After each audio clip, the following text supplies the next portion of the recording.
আটং ইউনিয়নের 6 নং ওয়ার্ড আওয়ামী লীগের সভাপতি। উনি একজন মধ্যম বয়সী একটা লোক।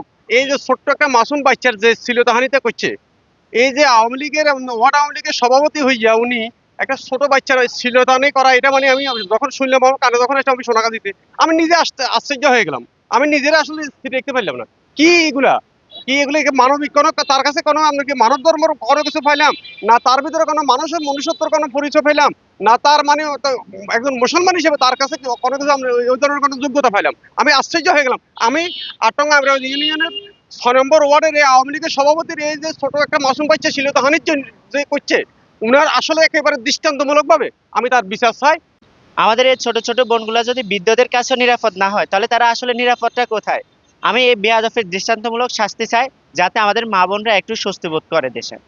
আমার এলাকার এই সল্লামতি গ্রামের ওয়ার্ড আওয়ামী লীগের সভাপতি কামাল উদ্দিন 11 বছরের একটি মেয়েকে শ্লীলতাহানির ঘটনা ঘটাইছেন। আমি এটার দৃষ্টান্তমূলক শাস্তি দাবি করছি। ভিকটিম একটি মাদ্রাসার 5ম শ্রেণীর ছাত্রী। আমিরাবাদ ইউনিয়নের চরলামসি গ্রামে তার নানা বাড়ি। সেই নানা বাড়িতে বেড়াতে যায়। গতকালকে সে তার নানা বাড়ির পার্শ্ববর্তী কমান্ডার বাজারে আসামি কামাল উদ্দিনের মুদি দোকানে চিপস কেনার জন্য যায় দুপুর 12টার সময়। তো এরপরে তার বাবা স্থানীয় গণ্যমান্য ব্যক্তিদের বিষয়টি অভিযোগ করলে তারা থানায় এসে অভিযোগ করে।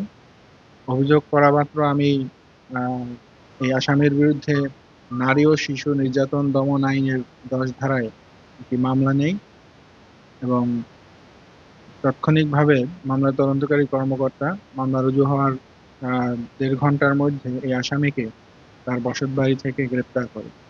তাকে আমরা বিজ্ঞ আদালতে সোপর্দ করেছি।